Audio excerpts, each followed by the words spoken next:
Hello everyone, welcome to ignited GS point. आज हम लोग झारखंड सीजीएल और झारखंड एक्साइज एग्ज़ाम को ध्यान में रखते हुए आज झारखंड का इम्पोर्टेंट टॉपिक है झारखंड का इतिहास। ये टॉपिक काफ़ी इम्पोर्टेंट है, आने वाले जितने भी एग्ज़ाम जो झारखंड में अभी है आने होने वाला है। ठीक है, जैसे कि आपको पता है झारखंड सीजीएल जो है 14-15 अक्टूबर को आपका डेट दिया हुआ है, उसी तरह झारखंड एक्साइज कांस्टेबल का भी डेट दिया हुआ है। तो ये सारे एग्ज़ाम के लिए काफ़ी इम्पोर्टेंट है। ये जितना भी क्वेश्चन है ये प्रीवियस ईयर क्वेश्चन है, यानी विभिन्न विभिन्न एग्जामों में ये पूछा गया है। जेपीएससी में भी पूछा गया है, झारखंड एसआई में भी पूछा गया है। तो आने वाला जो झारखंड एसआई का एग्ज़ाम मतलब अभी वैकेंसी आने वाला है, तो उसमें भी ये क्वेश्चन पूछा जा सकता है। तो आप लोग वीडियो को कंप्लीट देखें और वीडियो पसंद आए तो वीडियो को लाइक करें, चैनल को सब्सक्राइब जरूर कर लें। इससे पहले मैंने बहुत सारे झारखंड के टॉपिक पे वीडियो चैनल पे बना चुका हूँ, आप लोग उसे भी विजिट करें और अगर पसंद आए तो दोस्तों के साथ शेयर करें। चलिए शुरू करते हैं। फर्स्ट क्वेश्चन है झारखंड का नामकरण से। ठीक है, महाभारत काल में ऋग्वेद में, एक मिनट, महाभारत काल में ऋग्वेद में वर्णित किक्कट प्रदेश झारखंड राज्य के निम्नलिखित जिलों में से किसमें स्थित है? तो इसका आंसर हो जाएगा गिरिडीह। ठीक है, यहाँ पे देख सकते हैं इसका डिटेल एक्सप्लेनेशन भी दिया हुआ है। ठीक है, महाभारत में झारखंड को किस नाम से जाना जाता था? तो पुंडरीक। महाभारत में झारखंड को किस नाम से जाना जाता था? पुंडरीक के नाम से जाना जाता था। महाभारत के दिग्विजय पर्व में झारखंड क्षेत्र की चर्चा की गई। किसमें चर्चा की गई है? तो दिग्विजय पर्व में। ठीक है, यहाँ पे देख सकते हैं आप लोग, महाभारत के दिग्विजय पर्व में झारखंड क्षेत्र की चर्चा की गई है। पशु भूमि एवं पुंडरीक देश के नाम से इसकी मतलब चर्चा की गई। किसकी चर्चा की गई? झारखंड की। कहाँ पे? महाभारत के दिग्विजय पर्व में। इसी ग्रंथ में इसको अर्कखंड या कर्कखंड भी कहा गया। इसी ग्रंथ में इसको क्या बोला गया है? अर्कखंड या फिर कर्कखंड। चलिए, चाणक्य ने अपनी प्रसिद्ध रचना अर्थशास्त्र में झारखंड को किसके नाम से संबोधित किया था? तो कुक्कुट नाम से, किन नाम से? झाड़ राष्ट्र या संथाल राष्ट्र। तो इसका आंसर हो जाएगा कुक्कुट राष्ट्र। ठीक है, कुक्कुट राष्ट्र।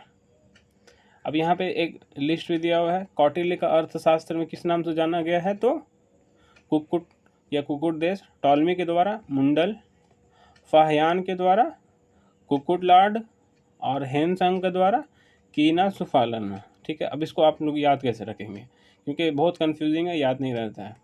तो देखिए, कौटिल्य जो है उसका अर्थशास्त्र, और अर्थशास्त्र मतलब ये कुक्कुट मतलब क्या होता है? कुक्कुट मतलब एक तरह से हम लोग मुर्गी को भी बोलते हैं। ठीक है, तो अर्थशास्त्र है तो उसका संबंध मुर्गी से होगा। मतलब क्या? ये इकोनॉमिक्स है, पैसा कौड़ी है ना, तो इसका संबंध किससे होगा?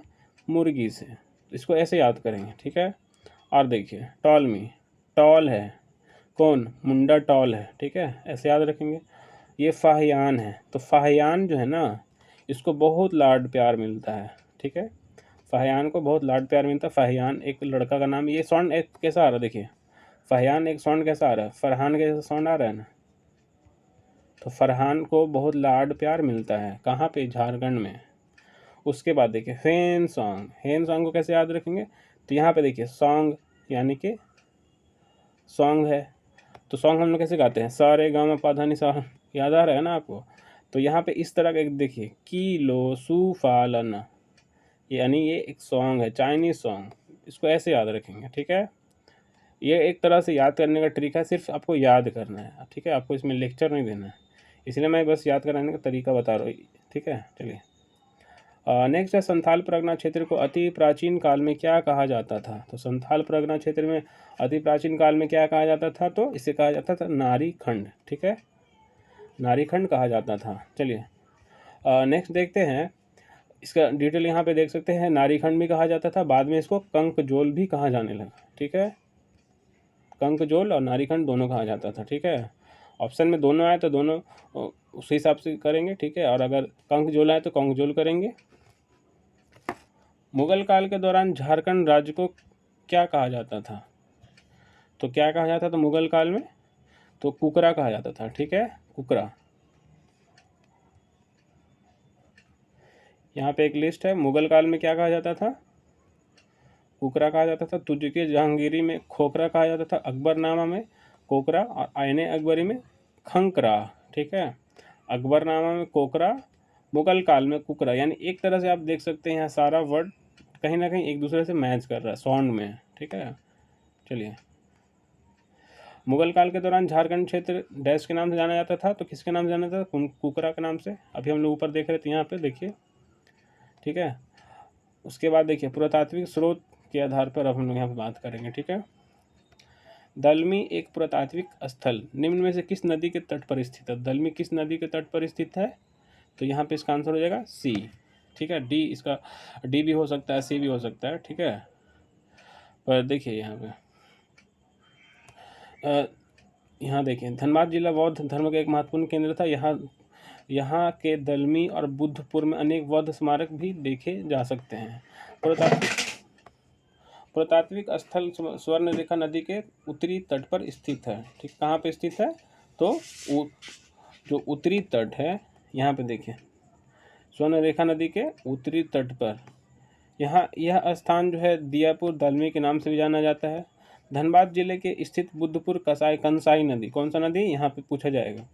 बुद्धपुर जो है किस नदी के किनारे स्थित है? तो कंसाई नदी के किनारे स्थित है, ठीक है।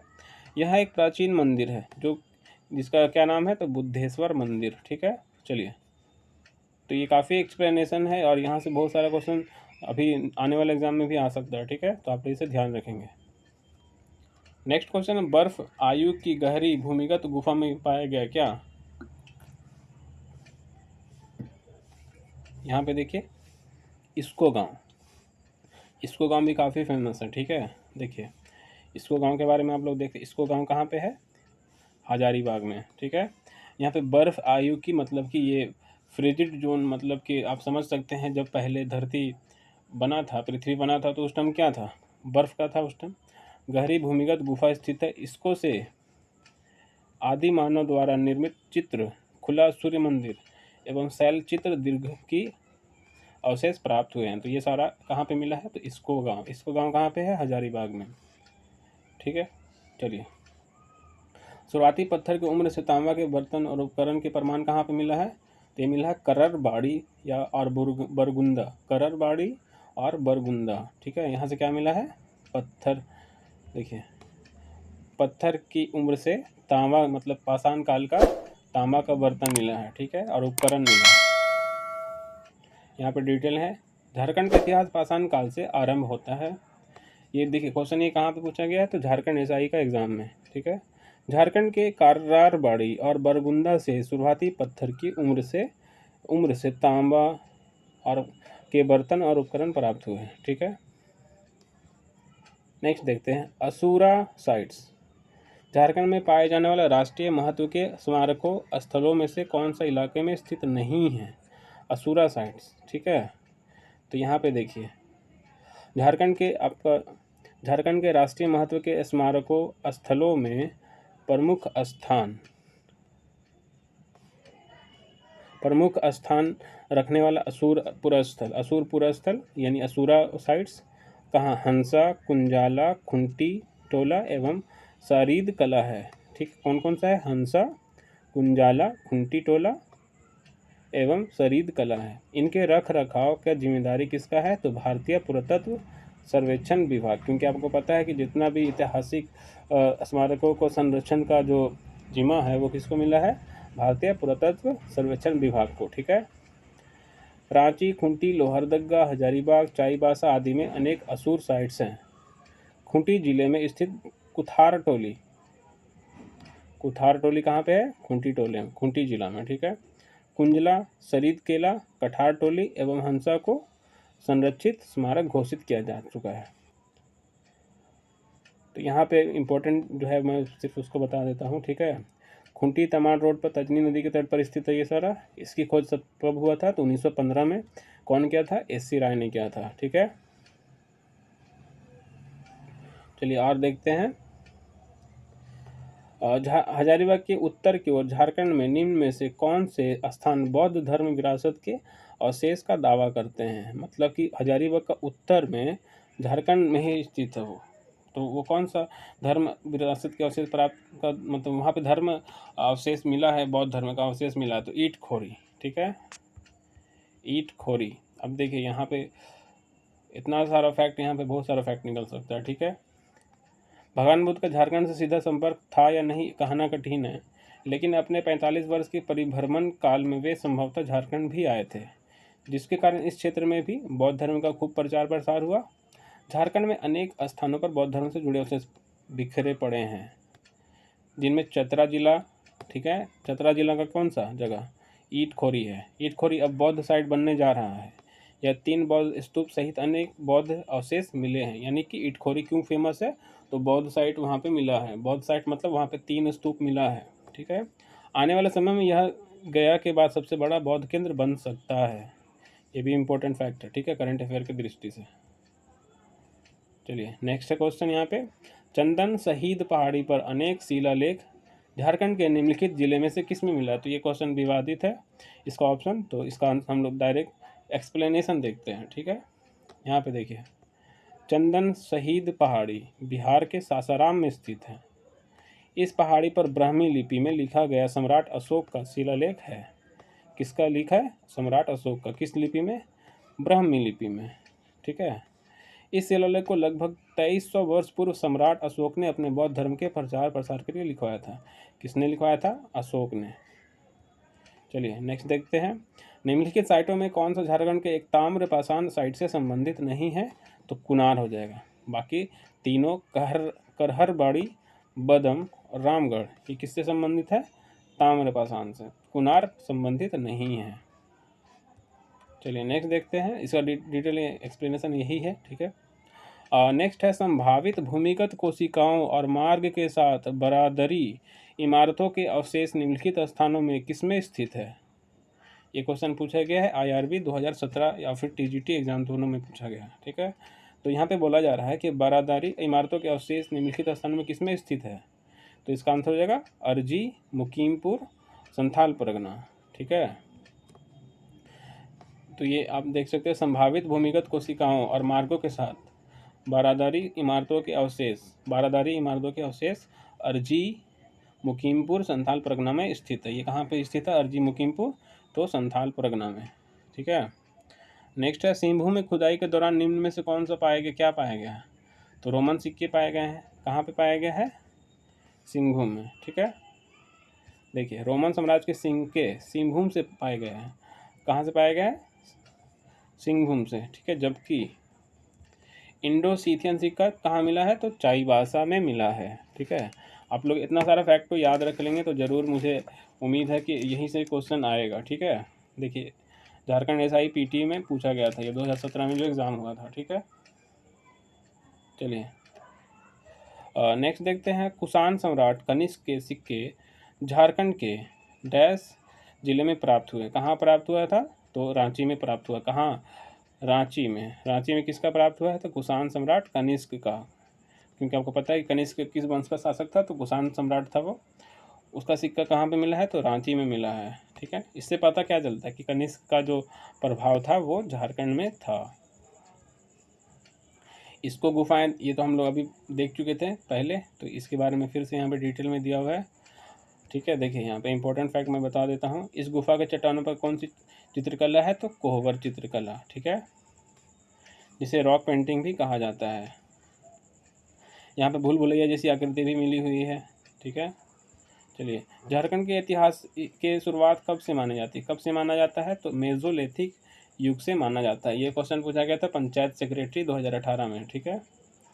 ये देखिए, झारखंड के इतिहास की शुरुआत कब माना जाती है, तो मेसोलिथिक यानी मध्य पाषाण काल। मध्य पाषाण काल का जो कालक्रम है कितना है, 10,000 ईसा पूर्व से लेकर 4,000 ईसा पूर्व तक, ठीक है। इस काल में पशुपालन की शुरुआत हो चुकी थी। इस काल में किसका शुरुआत हो चुका था, तो पशुपालन का।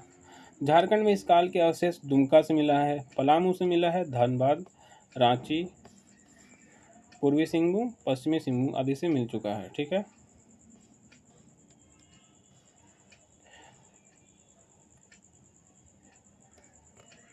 नेक्स्ट क्वेश्चन है यहाँ पे प्राचीन राजवंश से, ठीक है। प्राचीन राजवंश अब हम लोग देखेंगे। वर्ष 1620 में तृतीय महाराजा जगन्नाथ सिंह कुमार विक्रम सिंह वन ने राज किसकी स्थापना की थी, तो सरायकेला की। अब सरायकेला की स्थापना किसने किया था, तो तृतीय महाराज जगन्नाथ सिंह ने किया था, ठीक है। कब किया था? 1620 में। यहाँ पे डिटेल देखेंगे आप लोग। सरायकेला राज्य की स्थापना कब हुआ था? 1620 में हुआ था। किसने किया था? सिंह वन सिंह, अर्जुन सिंह के पुत्र कुंवर विक्रम सिंह प्रथम द्वारा, तथा खरसावां रियासत की स्थापना 1650 ईस्वी में कुंवर पदम सिंह के द्वारा किया गया था। खरसावां रियासत का 1650 में, सरायकेला का 1620 में। ठीक है, चलिए और इसके बारे में हम लोग डिटेल यहाँ पे देखिए क्या लिखा हुआ है। संजय और खरकई, ये प्रारंभ में कुंवर विक्रम सिंह प्रथम को संजय और खरकई नदी के बीच में 76 वर्ग मील के किलोमीटर का एक क्षेत्र सौंपा गया था, जिसके अंतर्गत सिर्फ 12 गांव थे। बाद में इन्होंने आसपास के क्षेत्रों को जीतकर 700 वर्ग किलोमीटर की सरायकेला रियासत की स्थापना की। ठीक है, तो आप लोग इतना फैक्ट इसको याद रखेंगे। देश की आज़ादी के पश्चात दोनों ही रियासतों का विलय किसमें किया गया था? बिहार राज्य में किया गया था। इसके पश्चात सरायकेला को अनुमंडल का दर्जा दिया गया। तो ये इंपॉर्टेंट फैक्ट है, आप लोग याद रख लें। फिर से क्वेश्चन देखिए, यहाँ पे इसी से पूछा गया है, सरायकेला रियासत का आखिरी शासक कौन था? तो सरायकेला रियासत का आखिरी शासक कौन था? तो इसका हो जाएगा राजा आदित्य प्रताप। ठीक है, राजा आदित्य प्रताप सिंह। ठीक है, सरायकेला का मतलब आखिरी जो शासक था वो था। ठीक है, ये भी झारखंड एग्जाम में पूछा गया है। इन्होंने 18 मई 1948 को भारत के विलय समझौता पत्र में हस्ताक्षर किए थे। नेक्स्ट है, प्रथम नागवंशी राजा कौन था? तो फनी मुकुट राय। ये तो फेमस क्वेश्चन है, ये तो आपको याद ही होना चाहिए। देखिए यहाँ पे नागवंशी राजवंश के बारे में पूरा दिया हुआ डिटेल में। फनी मुकुट राय प्रथम नागवंशी राजा थे। इन्हें नागवंश का आदि पुरुष भी कहा जाता है। ठीक है, फनी मुकुट राय को नागवंश का क्या बोला जाता है? तो आदि पुरुष भी। इन्होंने 64 ईस्वी में प्रथम सदी मतलब नागवंशी राज की स्थापना की। नागवंशी राज की स्थापना किसने की थी? तो फनी मुकुट राय ने। फनी मुकुट राय किस वंश से संबंधित थे? नागवंश से संबंधित थे। ठीक है, और सुतियांबे को राजधानी बनाया। ठीक है, इसका पहला राजधानी नागवंशी शासक फनी मुकुट राय का पहला राजधानी कौन सा था? तो सुतियांबे था। सुतियांबे में इन्होंने एक सूर्य मंदिर का भी निर्माण करवाया था। और देखिए यहाँ पे एक इम्पोर्टेंट फैक्ट है, भवराय श्रीवास्तव को इन्होंने अपना दीवान नियुक्त किया था। तो एक क्वेश्चन यहाँ से पूछा जा सकता है कि दीवान भवराय श्रीवास्तव किसके दीवान थे? तो फनी मुकुट राय के। ठीक है, नागवंशी राजा ने सर्वप्रथम नवरत्न नामक पंचमंजिला भवन का निर्माण कहाँ कराया था? तो दोयसा में करवाया था। ये देखिए जेपीएससी असिस्टेंट 2007 में पूछा गया। नागवंशी राजा सर्वप्रथम नवरत्न नामक पंचमंजिला इमारत का निर्माण कहाँ पे करवाया था? तो दोयसा में। दोयसा में वो क्यों करवाएंगे? कुछ ना कुछ तो वहाँ पे उनका मतलब होगा रिलेशन। तो नागवंशी राजा दुर्जन साल ने, किसने? दुर्जन साल ने नवरत्नगढ़ किले का निर्माण कहाँ कराया? दोयसागढ़ में कराया था। दोयसागढ़ कहाँ है? गुमला में है। दोयसागढ़ कहाँ पे है? गुमला में। यह नागवंशी राजा दुर्जन साल की राजधानी थी। इनका तो अब देखिए, दुर्जन साल की राजधानी, दुर्जन साल किस वंश का शासक था? नागवंश का। इनकी राजधानी कौन सी थी? तो दोयसा। ठीक है, दोयसा बोलते हैं या दोयसागढ़ भी बोलते हैं। ठीक है, वहाँ पे इसने क्या बनवाया था? तो नवरत्नगढ़ बनवाया था। ठीक है, इसके प्रत्येक तल्ले में 9 कमरे, इसलिए इसको क्या बोला जाता है? नवरत्न। नवरत्न का निर्माण किस लिए किया गया था? सुरक्षा की दृष्टि से किया गया, क्योंकि नागवंशी राजाओं पर लगातार बाहरी आक्रमण होते रहते थे, जिसके कारण उसकी राजधानी खुखरा जो पहले थी असुरक्षित हो गई थी। ठीक है, चलिए नेक्स्ट क्वेश्चन है। आप लोगों को वीडियो कैसा लग रहा है आप लोग कमेंट बॉक्स में ज़रूर बताएं। अगर कुछ सजेशन हो तो सजेशन भी आप लोग कमेंट में दे सकते हैं। ठीक है, चलिए नागवंशी परिवार का मुख्यालय दोयसा स्थानांतरित हुआ था। क्यों हुआ था? तो अभी हम लोग देखे थे यहाँ पे असुरक्षित हो गया था दुश्मनों की वजह से, तो दोयसा में युद्ध में पराजित हुए थे। ठीक है, और यहाँ पे देखिए नागवंशी परिवार का मुख्यालय दोयसा युद्ध में पराजित होने के कारण स्थानांतरित हुआ था। चलिए नेक्स्ट देखते हैं, उस शासक का नाम बताइए जिसने नागवंशी राज्य की राजधानी सुतियांबे से चुटिया हस्तांतरित की। सुतियांबे से चुटिया। ठीक है, तो प्रताप राय। प्रताप राय ने सुतियांबे से चुटिया स्थानांतरित किया था। ये क्वेश्चन पूछा गया था आपका जो अभी 2021 में एग्ज़ाम हुआ था जेपीएससी का, उसमें पूछा गया था। ठीक है, चलिए नेक्स्ट देखते हैं। यहाँ पे सारा लिस्ट दिया हुआ है, तो आप लोग इस लिस्ट को भी पढ़ सकते हैं। देखिए, फनी मुकुट राय का जो राजधानी था वो पहले सुतियांबे था, पहला राजधानी सुतियांबे। उसके बाद प्रताप राय का चूटिया था, भीमकर्ण का खुखरा, दुर्जन साल का दोईसा, एनी शाह का सतरंजी, यदुनाथ का पालकोट, जगन्नाथ सहदेव का पालकोट भौरों और उदयनाथ सहदेव का रातूगढ़ था। ठीक है, तो अंतिम क्या था? रातूगढ़ था। चलिए नेक्स्ट है, निम्नलिखित में से रामगढ़ का कौन सा राजा शुरू से अंत तक अंग्रेजों का विरोध करता रहा? तो मुकुंद सिंह। मुकुंद सिंह ने अंग्रेजों का विरोध शुरू से लेकर अंत तक किया। ठीक है, यहाँ पे डिटेल देखिए मुकुंद सिंह के बारे में। मुकुंद सिंह कहाँ का शासक था? तो रामगढ़ का राजा बना था। इन्होंने 1773 से 1772 ईस्वी तक और 1763 से लेकर 1772 ईस्वी तक रामगढ़ पर शासन किया था। इन्होंने ईस्ट इंडिया कंपनी के खिलाफ जीवन पर्यंत यानी जीवन भर विरोध किया। इन्होंने मराठों के साथ गठजोड़ भी किया था, गठबंधन भी किया था। अंग्रेज अधिकारी कैमक के नेतृत्व में हजारीबाग में अंग्रेजों का प्रवेश हुआ तथा 1772 में रामगढ़ राज्य पर चढ़ाई की, जिसके कारण मुकुंद सिंह भागकर कहाँ चले गए? पलामू चले गए। मुकुंद सिंह के स्थान पर अंग्रेज समर्थक तेज, अब देखिए मुकुंद सिंह भागकर कहाँ चले गए? पलामू चले गए। तो उनके स्थान पर अंग्रेजों ने किसको बैठाया? तेज सिंह को। तेज सिंह बहुत तेज था, इसीलिए उसको बैठा दिया। ठीक है, जो अंग्रेजों का गुलाम था, है ना। 1773 में रामगढ़, पलामू, छोटा नागपुर खास को मिलाकर रामगढ़ जिले का गठन किया गया। ठीक है, चलिए रामगढ़ के राजा के मूल राजधानी क्या थी? तो रामगढ़ ही था। ठीक है, रामगढ़ के राजा की राजधानी, मूल राजधानी रामगढ़ था। अब यहाँ पे देखिए, रामगढ़ से भी क्वेश्चन बहुत सारा पूछा जाता है, 2007 में भी पूछा गया था। यहाँ पे देखते हैं, सीसिया उर्दा बागदेव की राजधानी थी, सीसिया उर्दा। हेमंत की राजधानी थी बादाम। रामगढ़ दलेल सिंह की राजधानी थी। इचाक जो है तेज सिंह की राजधानी थी। और पद्मा ब्रह्मदेव नारायण की राजधानी थी।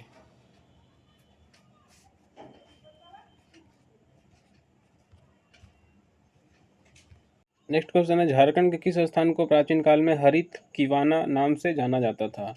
तो इसका आंसर हो जाएगा देवघर। ठीक है, देवघर के बारे में डिटेल में देख लेते। देवघर क्या है? तो ये हिंदी का एक शब्द है और देवघर का शाब्दिक अर्थ है देवों का घर। ठीक है, सिंपल से वो समझ लीजिए आप। और यहाँ पे देखिए, वहाँ पे बैद्यनाथ धाम है, जिसको बाबा धाम के नाम से भी जाना जाता है। ये 12 ज्योतिर्लिंग में से एक है। ठीक है, और यहाँ पे देखिए, ये जो बनाया गया था 1596 में गिद्धौर के राजा पूरनमल के द्वारा बैद्यनाथ मंदिर का निर्माण करवाया गया है। किसके द्वारा करवाया गया है?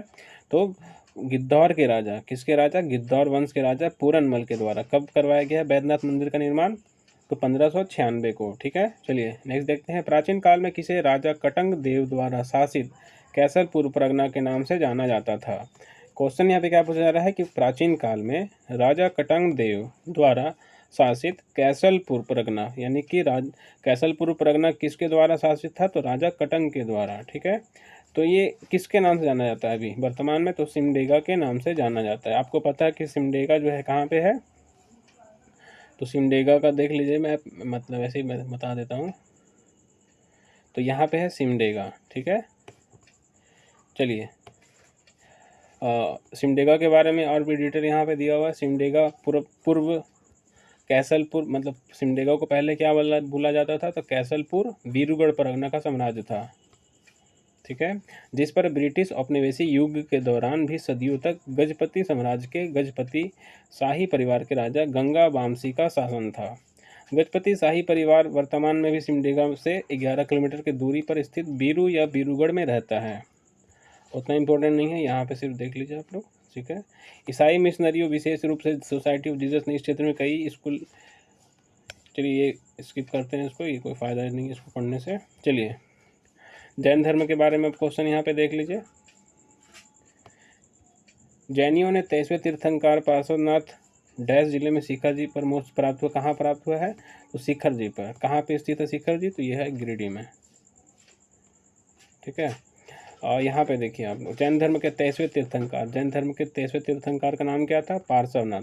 पार्श्वनाथ से ही इस पार्श्वनाथ का ही एक तरह का पारसनाथ जो है, इसी से बना है, ठीक है। संभवतः इन्हीं के नाम पर पारसनाथ का नामकरण हुआ। पार्श्वनाथ एकमात्र तीर्थंकर थे जिन्होंने इस कलयुग में कली काल कल्पतरु यानी कल्प वृक्ष की उपाधि प्राप्त की थी। किसने कल्प वृक्ष की उपाधि प्राप्त की थी? तो पार्श्वनाथ। पार्श्वनाथ कितने नंबर के तीर्थंकर थे? तो 23वें नंबर के थे। चलिए नेक्स्ट देखते हैं। जैन ग्रंथों में भगवान महावीर के लोरे यदगा, क्या नाम है? लोरे यदगा, ठीक है। लोरे यदगा की यात्रा का संदर्भ मुंडारी में, जिसका अर्थ क्या है? तो लोरे यदगा का मुंडारी में अर्थ क्या है? आंसुओं की नदी। इसका संबंध किससे है? जैन ग्रंथों में भगवान महावीर के लोरे यदगा की यात्रा का संदर्भ है, ठीक है। मुंडारी में जिसका अर्थ है आंसुओं की नदी। ये क्वेश्चन पूछा गया झारखंड एसआई 2017 में। इंपॉर्टेंट क्वेश्चन है, आप लोग ध्यान से इसको नोट कर लेंगे, ठीक है। देखिए ये डिटेल यहाँ पे फिर से वही दिया हुआ है, ठीक है। और 24वें तीर्थंकर, जैन धर्म के 24वें तीर्थंकर कौन थे? ये तो आपको पता होगा। 24वें और आखिरी महावीर थे, भगवान महावीर इसको बोलते हैं, ठीक है। नेक्स्ट है, जैन धर्म के किस तीर्थंकर ने पारसनाथ में महासमाधि ली थी? तो किसने लिया था? 20वें और 23वें। 20वें और 23वें ने पारसनाथ में महासमाधि ली थी। ये इंपॉर्टेंट है, आप लोग याद रखेंगे, ठीक है। 20 और 23, ठीक है। इससे पहले भी मैं बता चुका हूँ कि टोटल 24 तीर्थंकर में से 20 का जो है मोक्ष की प्राप्ति भी यहीं हुआ है, ठीक है, झारखंड में। मान्यता के अनुसार जैन धर्म के 20वें और 23वें तीर्थंकर क्रमशः कौन कौन? मुनि सुब्रत। 20वें तीर्थंकर, जैन धर्म के 20वें तीर्थंकर कौन थे? मुनि सुब्रत। और 23वें कौन है? पार्श्वनाथ। 24वें कौन थे? तो भगवान महावीर, ठीक है। इनको मोक्ष की प्राप्ति यहीं पे हुआ है। मोक्ष मतलब यहाँ महासमाधि हो जाएगा। और यहाँ पे आप लोग देख सकते हैं कि झारखंड का अब मध्यकालीन इतिहास आ गया, ठीक है।